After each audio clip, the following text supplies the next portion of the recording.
these are ready to go back on. And my actual boards were in really bad shape, so there's no way I was going to put those back on the way they were. So what I did is I sanded them all down.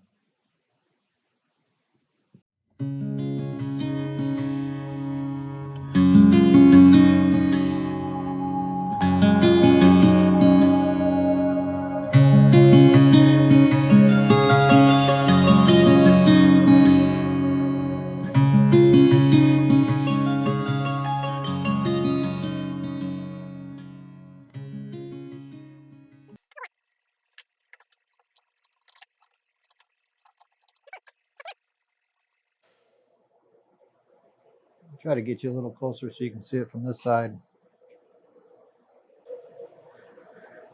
Okay.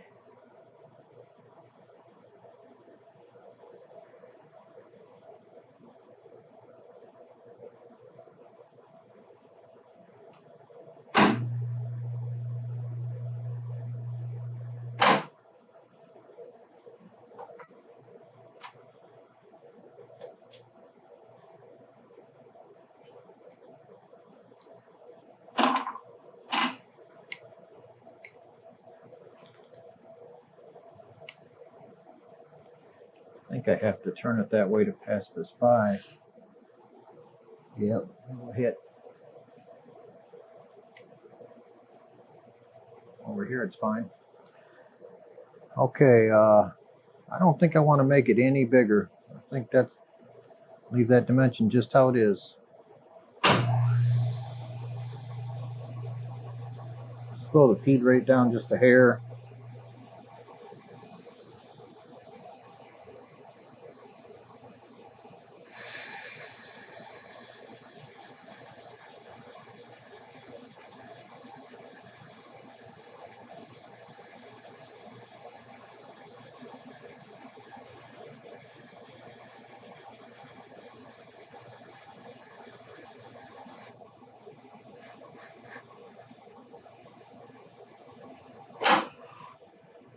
Double check it before I pull it out.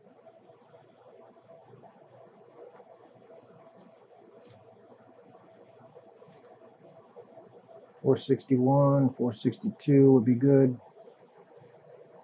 We got 461.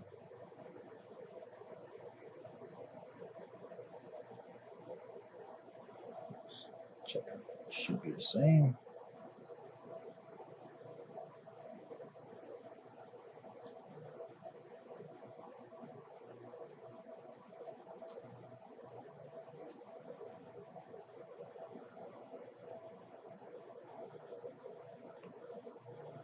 .461 might be a tenth over. Yeah, I'd say a tenth over. That's good.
Well, definitely doesn't want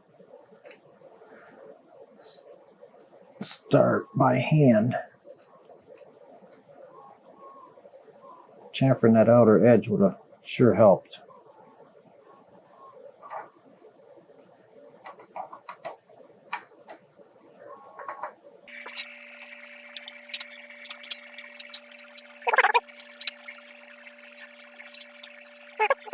Let's see.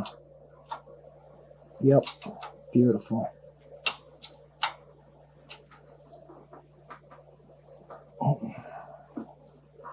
think my hole's off though on the wood block. Go most of the way.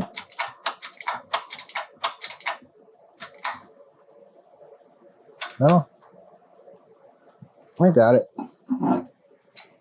Hole's oversized, but didn't think it was that big. Unless it's just cutting into the wood, it could be.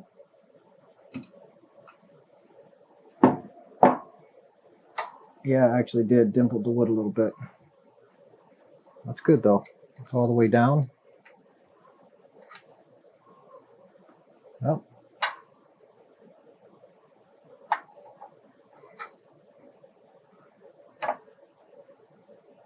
oh, my battery's about to die. This one I actually put a little chamfer on it with the file.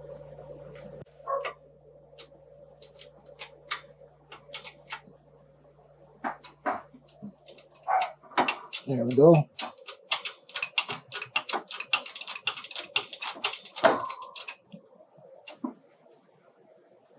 That's it.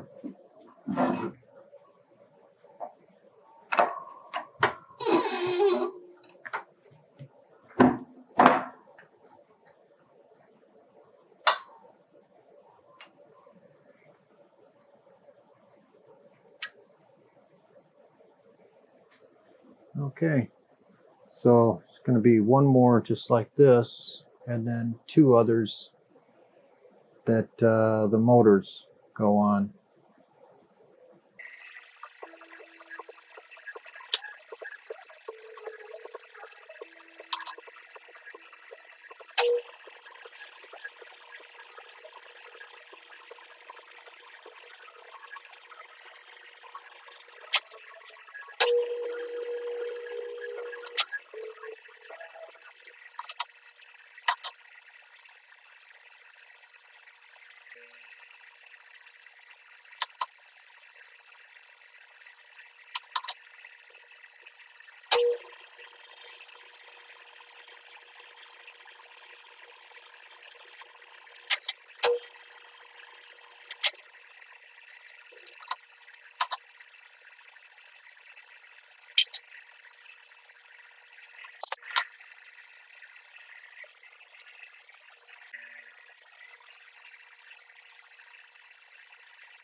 Let's take the burrs off it.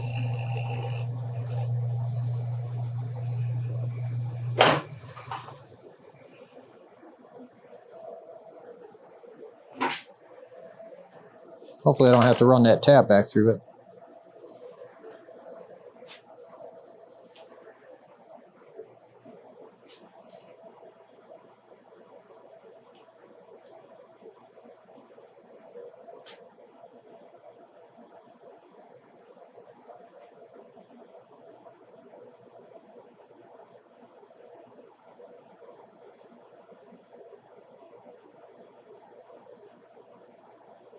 No, it's good.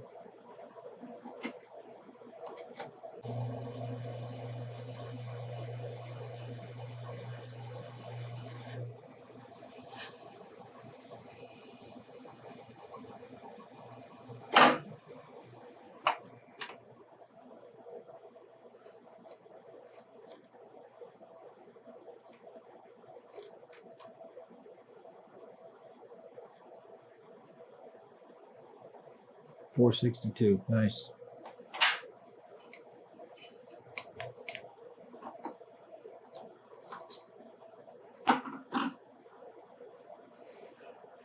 That's all of those that I have right now. McMaster has to send me some more, another dozen in a couple days. I can do the larger ones.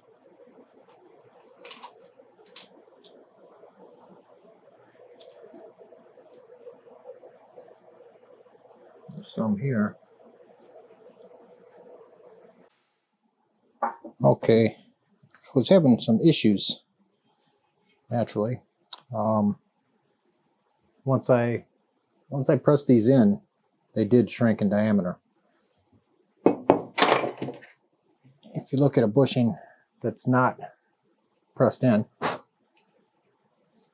this just slides in real easy. After I pressed them in, this was slightly bigger. I had to sand it down a little bit. Now it's a snug fit. Both of them, snug fit.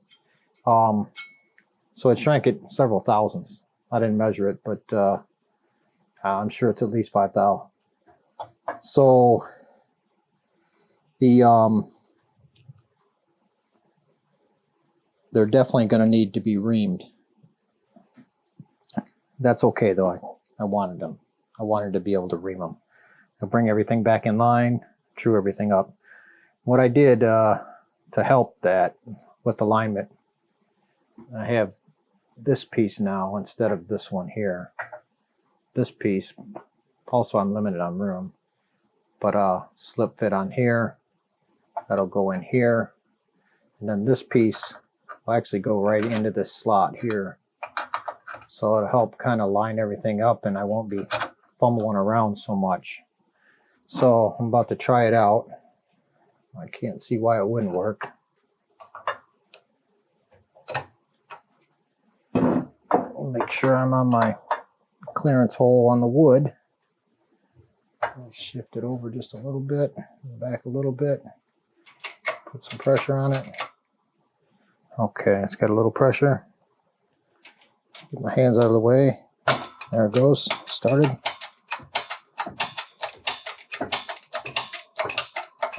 Yeah, that's nice.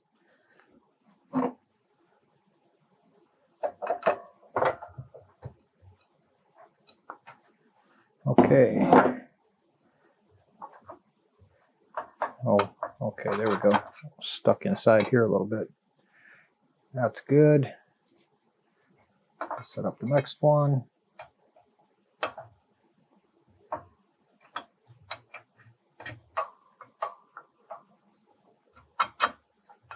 Get this out of my way. Okay, my clearance hole.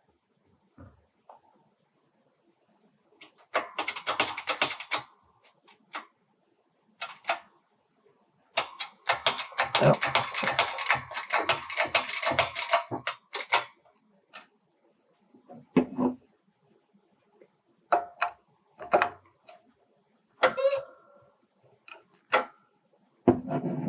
Yeah, that works so much better.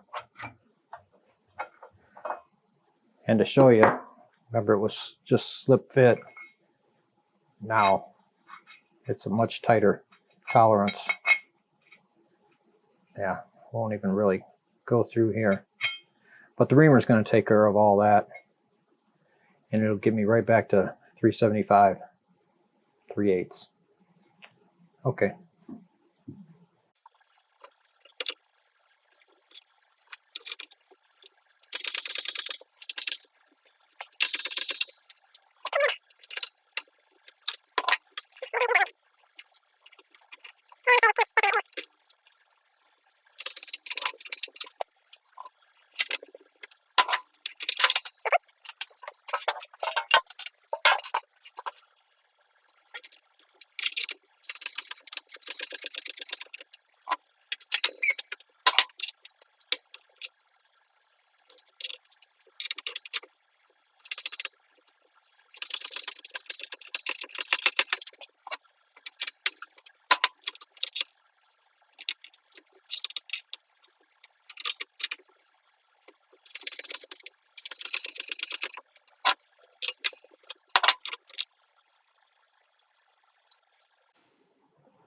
Okay, I need to get dimension for the larger ones now. I got all these bushings in, doing one side. Like I said, the McMaster car has to give me the rest of the smaller ones to finish. But at least I can get one side going and see how it turns out.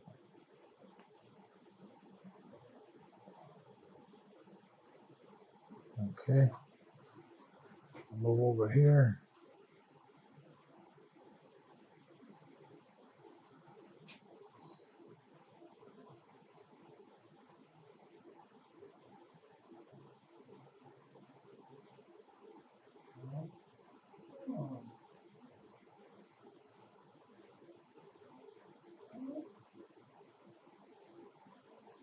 Very light friction. A little bit more. I'd say right about there.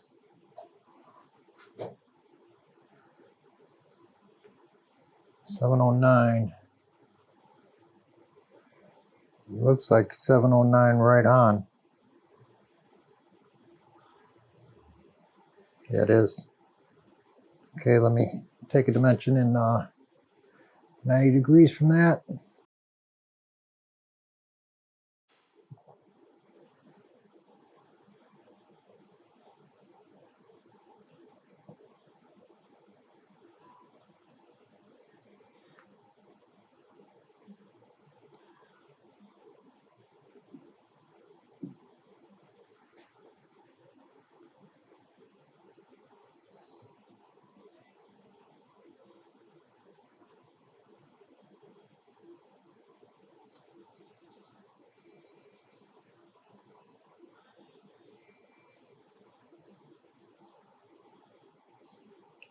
$709 and a half roughly. Let's see. $709 and 4/10. So we'll average, we'll just take the larger 710. So I want 3,000 press fit. 710, 713. Okay, I'll finish at 713. I'll write that down so I don't forget.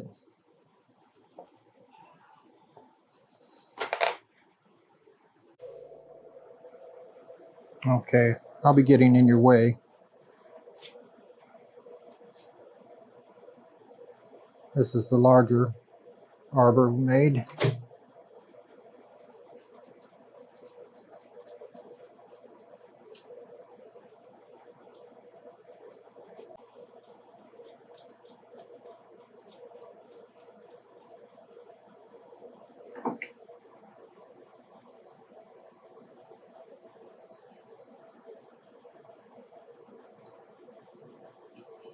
It's pretty snug.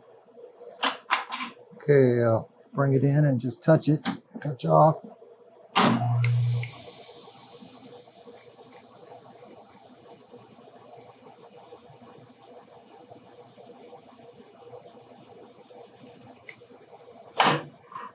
Touched off.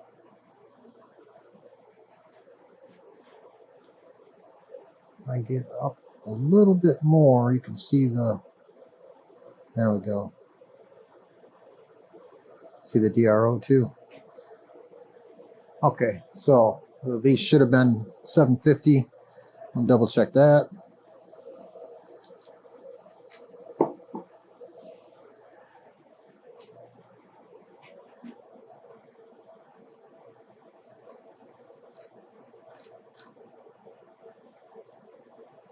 Now it's showing 752 actually. That's a little, I think they were 751 and a half, allowing 1.5 for press fit, but my Harbor's probably pushing it out just a little bit more. Yeah, 752 and a half. It's pushing it out about 1 thou. Okay, so 752 minus, I said 713. Let me double check that. Look. 713. Yep. So that leaves 39 divided by 2. 19 and a half each way.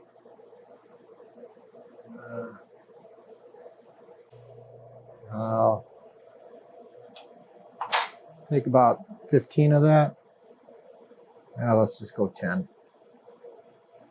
We'll go down to 10.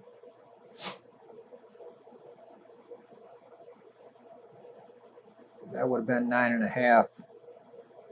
9.5 times 2 is 19. Should be taking 19 thou off.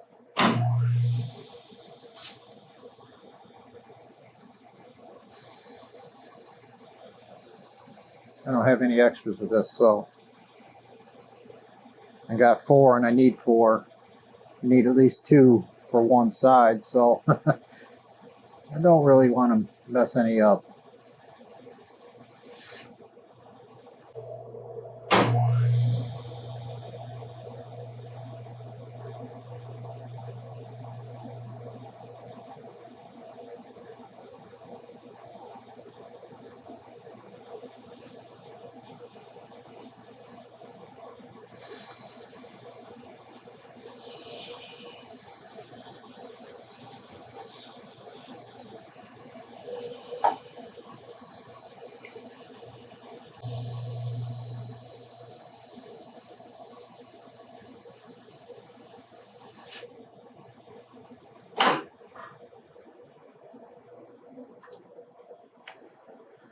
If it leaves me with 4, it should be right around 717.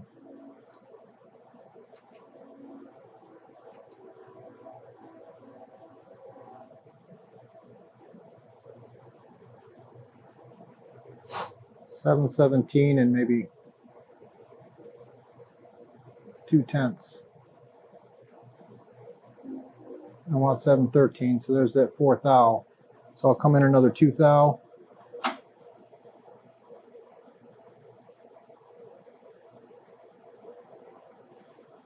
Run it again.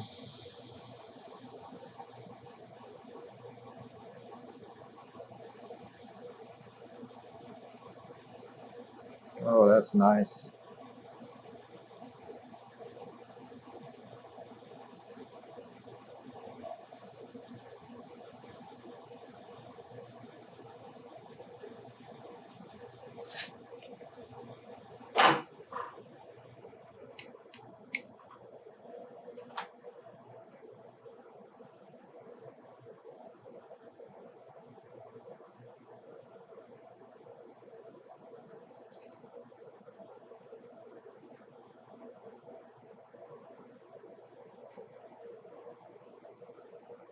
$713. Not even a 10th over. $713. That's sweet.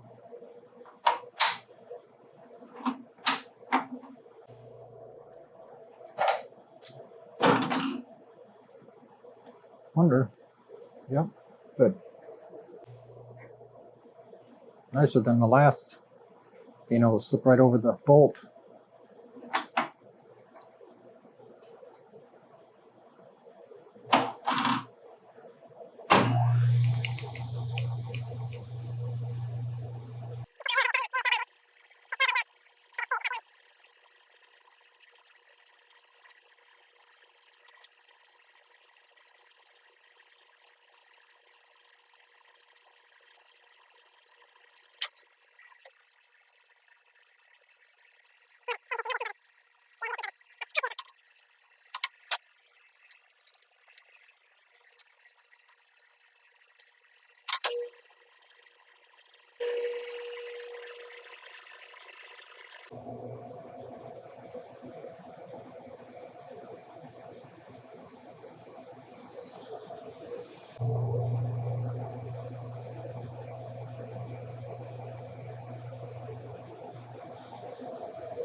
There we go. 713, 2/10.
Might need a spring pass also.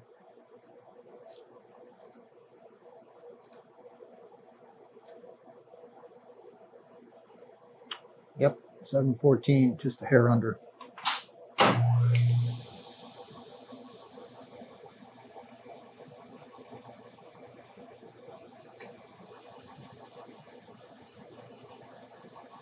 don't know if you can see that in the camera, but it is taking some. Unbelievable. Half a thou a side. Almost just dust.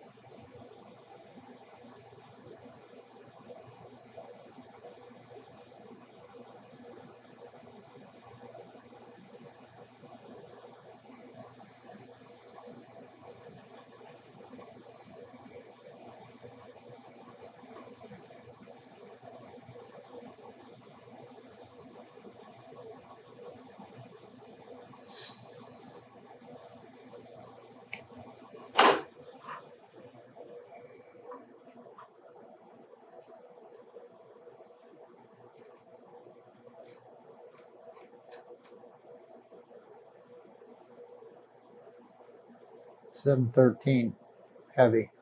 So really that took off about 3/4 of a thou. That's pretty good. Carbide too on top of that.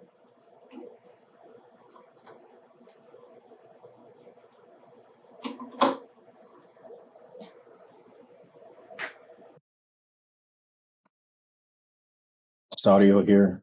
Mic went dead. Anyway, I was just repeating the procedure with the larger bushings. Everything went pretty smooth. Where the motor mounts there, it's a little bit of finagling trying to get support while I push in the bushing. But after a little trial and error, I wound up getting what I wanted.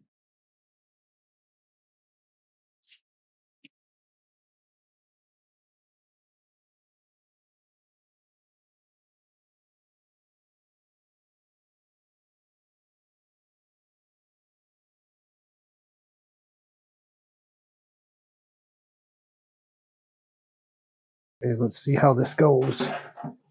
Got it started. I'm kind of lined up over my hole there. I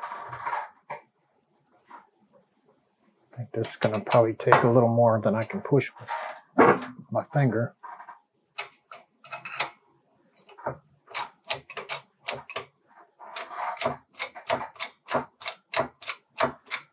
There, it's going.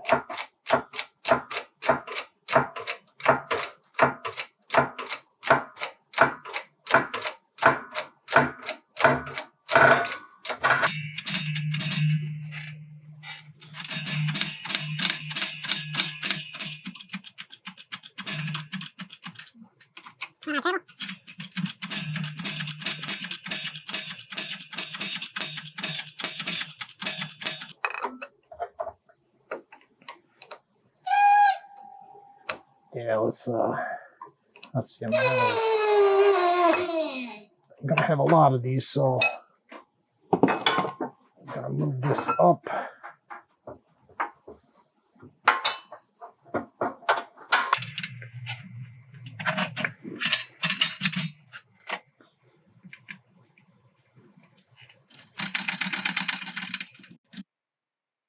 My mic cut out here, but I was just finishing pressing the pin in, and then I wanted to center it so an equal amount was sticking out both sides. So I had to push it back and forth a little bit.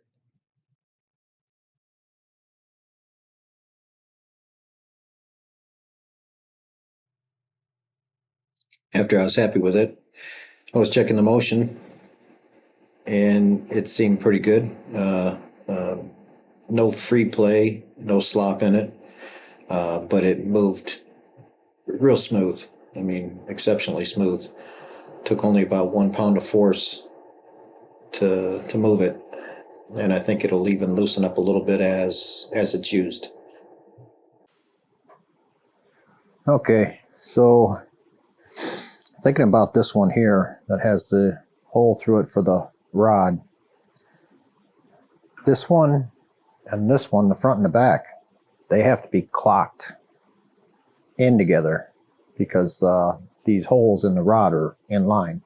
So what I was thinking, you know, you can't just clock it in with this here because it spins on this. So it needs to be clocked in with this.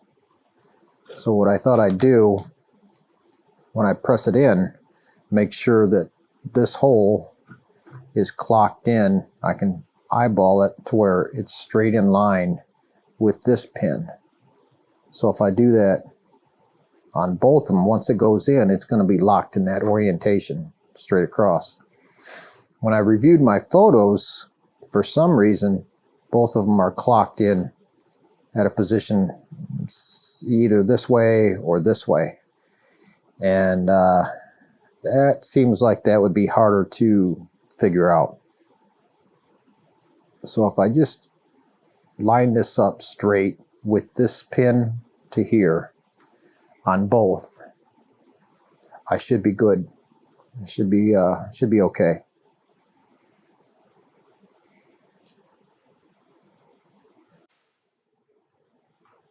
Okay, this is how I have it set up. This one's loose right now, but I got a piece of hard maple here and here, just outside of the pin location. And then I just threw this in here for a little bit of extra support. I have the screwdriver, I flipped it around to where it's directly over this. It's pressed in a little bit, it started, but I can still actually clock it in. And I've got it right where I want it now. So it's all about just pressing it down. Give it a shot, see what happens.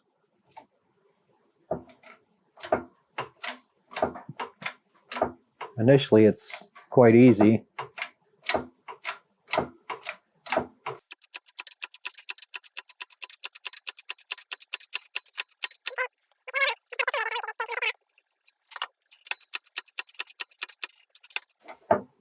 Now I have to be aware that I only want to bring the pin so far down.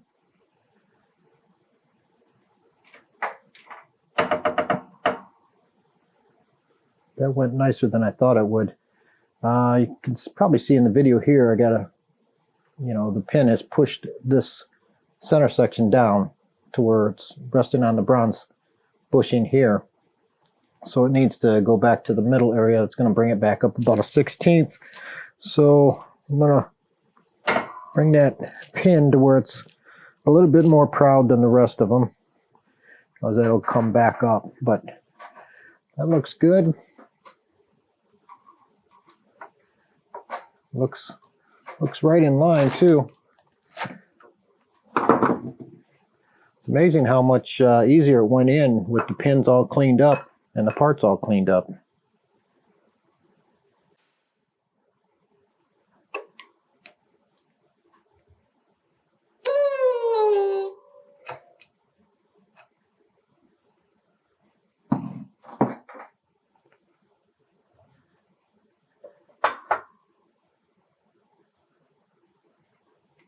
Oh, that's nice. That's real nice. Okay, the only one left on this is the motor. The motor goes through there.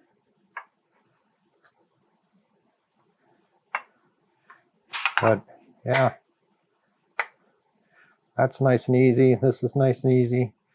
The very first one I did, I think, is the most stiff one, but it's still real nice. Like I said, that's probably going to work in too. Okay, great.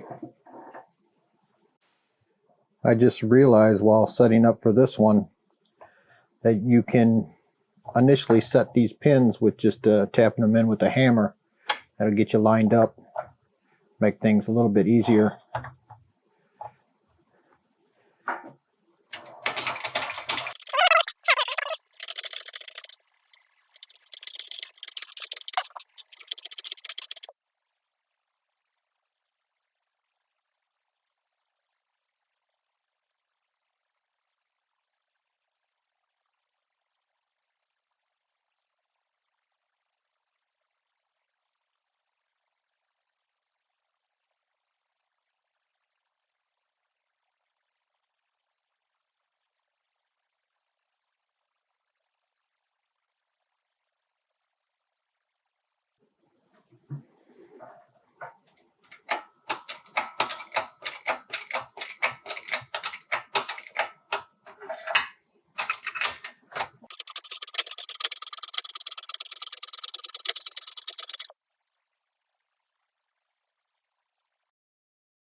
I lost audio here for some reason, but try to explain what was going on here.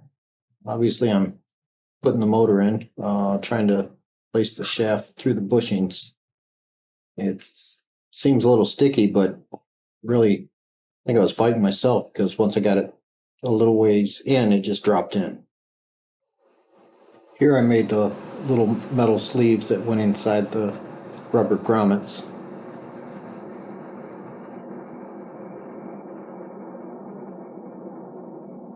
Nice snug fit in the grommets. Here I'm explaining that that inner diameter is 9/16 versus the stock of 1/2.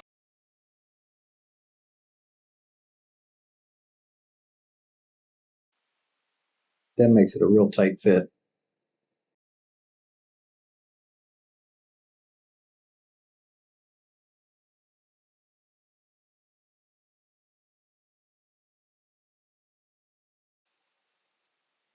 Here I have them installed, somewhat pushed into their slots on the motor housing.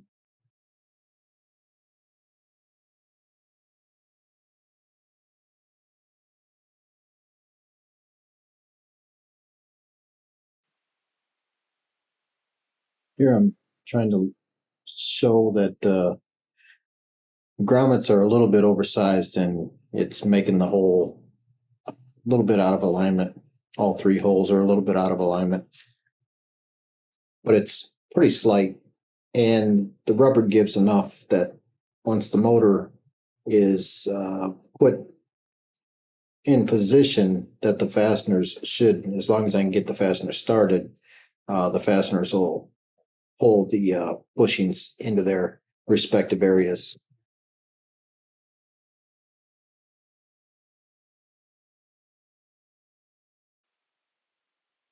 Here I just wanted to show how well the fasteners came out.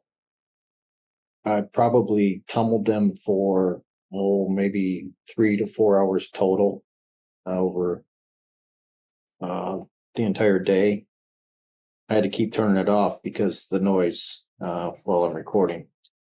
So it is a little bit loud, but there's some rocks there that were in the tumbler, and I just left them in there. And I poured a little bit of WD-40 in there and some cutting oil. WD-40 kind of cut the cutting oil a little bit, thinned it out. And then I just put it all in there and let it tumble. And those fasteners were in really sad shape, almost to the point that you wanted to replace them. And they come out looking quite well. So it's worth trying. Save yourself a lot of money buying all new fasteners when you could buy a tumbler and it'll pay for itself in short order if you do this often.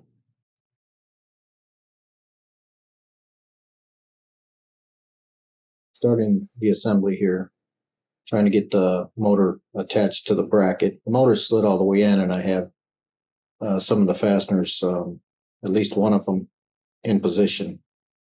And I'm trying to get the socket on the head of the fastener because it's a little bit crooked in there because that grommet is pushing itself sideways. But here I'm fighting it a little bit to kick it over.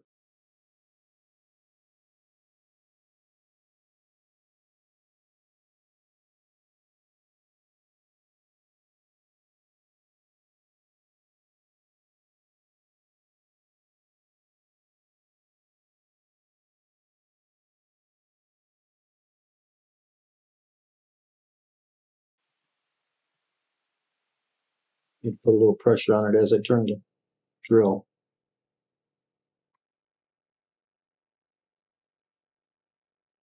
And I think I got it started.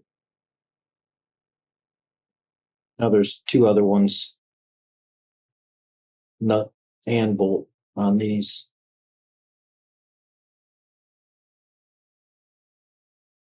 That one lined up.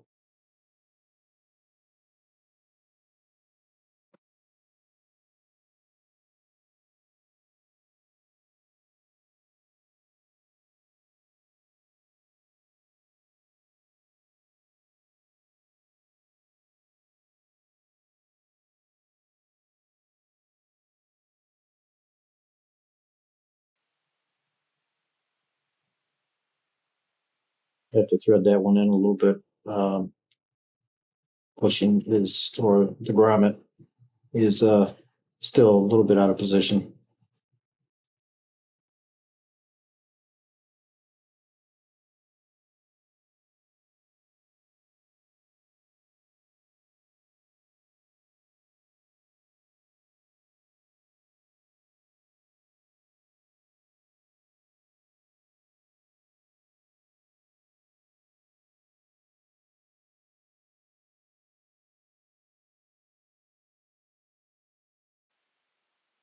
You have to snug them up now, tighten them down.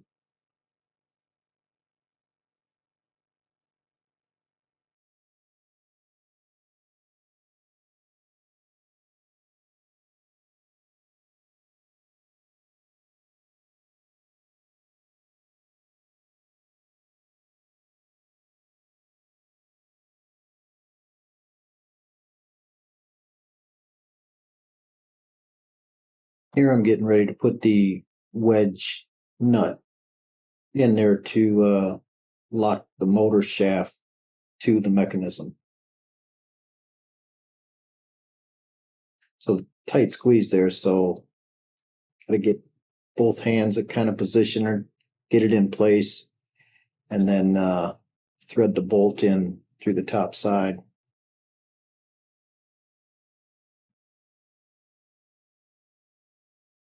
And as you tighten it up, you kind of want to rock it back and forth a little bit to find its home.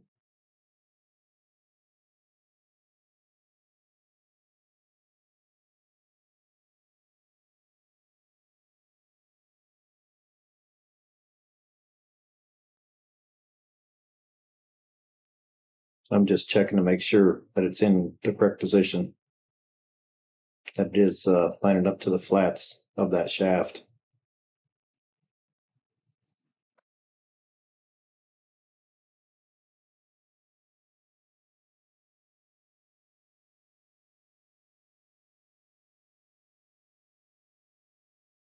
Just draw this up slowly. There's still a little movement. And now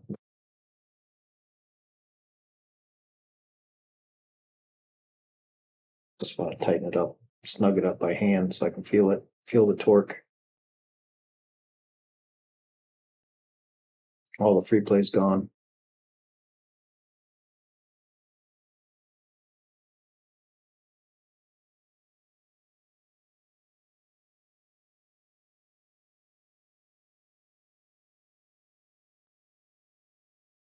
Now that assembly, front and rear for the driver's side, is complete except for the shaft.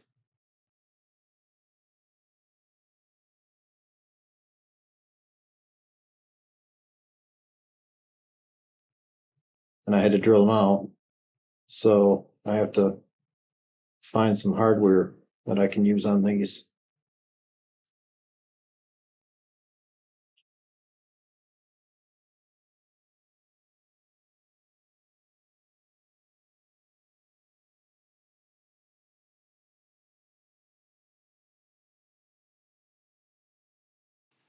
The nuts actually aren't stainless steel. But that's really all I had. The nuts are serrated backs too, so they're self-locking. I thought it would be good enough.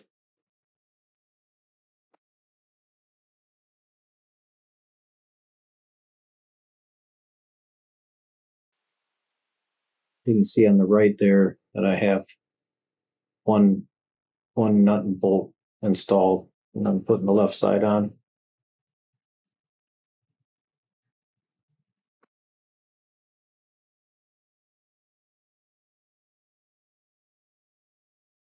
I have Loctite sitting right in the middle of the screen there, and one of the dog holes. Yep. It's red, so it's permanent. It's not coming off unless we heat it up.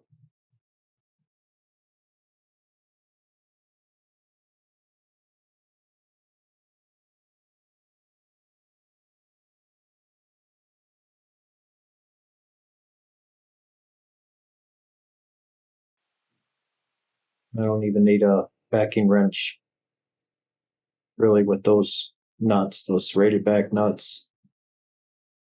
They cinch right down. Now this one I do because the threads were a little bit damaged. Trying to push it through the hole, put a little burr on it. So I do need a 7/16 backing wrench.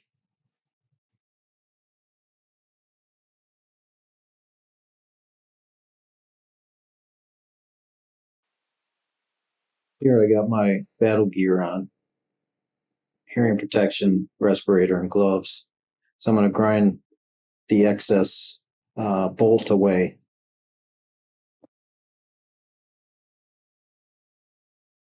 It stuck out about 1/4 to 3/8 of an inch, and I didn't want it to get caught on anything, especially me, while I'm installing it.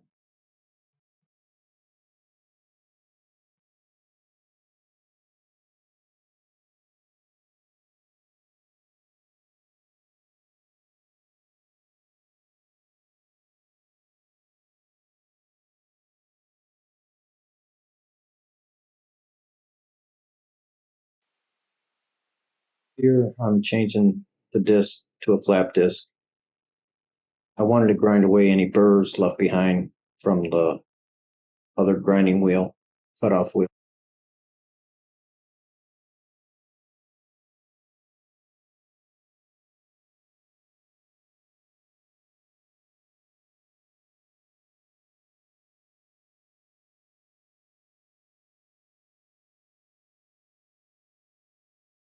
And that's it. That assembly is complete, minus the actual running board, the step board itself. Okay, skip forward here. Have both of them completed. The bushings have all been pressed in and then rehoned with the 3/8 reamer and the 5/8 reamer for the motor shafts. The connecting rods have been installed. I didn't grind off the bolt yet on this one. I still need to do grind off the bolt, get rid of any burrs. But these are ready to go back on.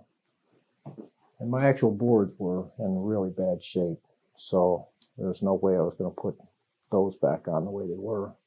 So what I did is I sanded them all down, did the work that was needed on them. This is actually the bottom side. Nobody sees this except for maybe me when I'm doing an oil change or washing the underside. It came out pretty good, but not perfect. Didn't have to be perfect though. A little dusty right now. Pretty good reflection. Really, if this was more visible, it would be another cut and polish, but I think I'm going to let it go. And then on the top, it was normally black. When I was sanding them down, I liked the silver look. Let me turn this over here. So I like the silver lines. So I said, okay, cut it all back. I had a lot of work to do on these because they were corroded pretty good. So there was some sanding, some filling, some sandable primer, and then several coats of base coat. Once I got the base coat done, I sanded it down so you could see the bare aluminum again. And then I put a coat of U-Pole clear coat on it just to seal it. I knocked that down again and then put another coat of U-Pole. I'll show you what product I'm talking about. I just grabbed another gallon of it because I'm planning on doing the rockers next. But this is the product here, UP2892 U-Pole. I've used it a lot. I really like it. Works really good. And the price is right, under $100. Well under $100. I think it's under $90. So after several coats of clear, I wanted some kind of slip resistance finish. And I'm trying to find the product I use. Where is it? This is the product here. It's called Rocker Guard. Duplicolor. You can get this at your auto parts store or Amazon. It's about 20 bucks. I think it is $19.99. But it has really fine, I guess that's silica sand in it. So that gives you the slip resistance. You can tell it's like fine sandpaper. Maybe not too fine, maybe around 100 grit. So I put, I think 3 light coats of this on to get the friction I wanted. And then after that, I put another coat of U-Pol clear on. And then I knocked that down slightly just to add another coat because it was the next day when I added the next coat. So the first coat was completely dry. So then the second coat went on, and I just let it cure from there. I think it turned out pretty good. I like the look. It has kind of a satin sheen, and you can see the texture. And these were really, it's a little dusty down there, but these were in really sad shape. So now I think they look pretty good. I'm happy with them. So now the next video series I'm going to do is cutting off the rocker panels. They're in really bad shape. And honestly, it's due to these power running boards. Not solely due, but they definitely don't help, because when they're retracted in the winter and you're driving around here in Michigan with all the salt and snow, so they get caked in between the rocker and the step board of snow, salt, ice, and it really tears up the rockers pretty fast. I mean, it's an 11, so it's 12 years old, but it looks more like 20 years old down there. That's what caused a lot of the corrosion too on the running boards themselves and the brackets that, operate the running boards. But I really didn't want fixed ones. I like the sleek look when they're tucked up. Gives nice ground clearance too. And the truck's actually getting fitted with some new shoes. I'm going to put 33 1250 20s on it, along with 20 by 10 rims with a -12 offset, and then fender flares and all that. So that's all to come. But doing the rocker panels is going to require me to remove the doors. And I'm thinking, well, I'm by myself. I can't have somebody over here, for a couple hours, come back, a couple hours, this and that. So how can I get these doors off myself without breaking my back? So what I come up with is, if I turn over here, let's see. Okay, I got the engine hoist. That's going to help me.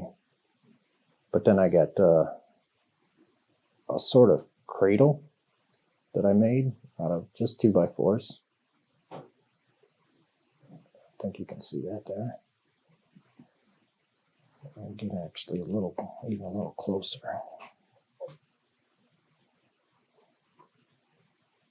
Okay. So I have a chain looped through a hole in it to be able to lift it. And that's just 2x4s screwed together. Here, I created an angle because I wanted this part to rest on the actual door frame. And then I needed a little bit of clearance for my rain guards. They're 3M taped on, so if I remove them, they're probably going to be paint work involved. So I'm trying to get around that. Well, actually, they tuck up into the weather strip. I could probably get them out, but I'll try to leave them on for now. I'll save a step. We'll see how this works. It may fail. I don't know. Give it a shot. So with everything I have in my shop, there's no way I'm getting the vehicle in here. I can move my table saw out of the way, roll it back towards me. But I still wouldn't. I could get half of the truck in, but then I would have no room to work around the perimeter. So what I thought is I would just move the truck sideways in front of the roll-up door and work on it that way. I think that'll be best. It'll give me plenty of room out there in the driveway. You'll see in the videos to come. It's starting to snow pretty good. But I wanted to get some video of the final look. And you can see my fender flares, how much larger they are. But I wanted those to cover all the poke that the new wheels have produced. Measuring it all, it made the truck 3 inches wider in each side, tire to tire. So it took on a lot nicer stance. But here's the boards, popping out like they should.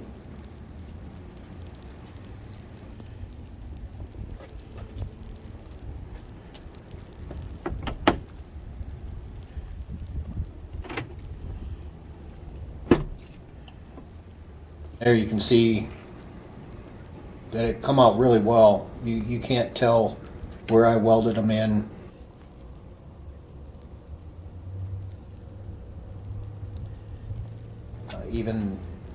Even matched the orange peel, factory orange peel, pretty well.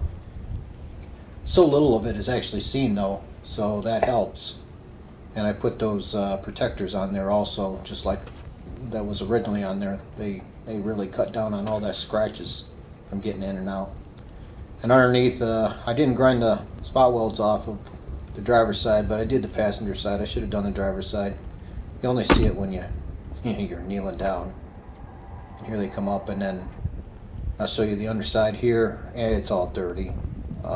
Rain splashing up from the tires. But they operate great. I think they look pretty darn good.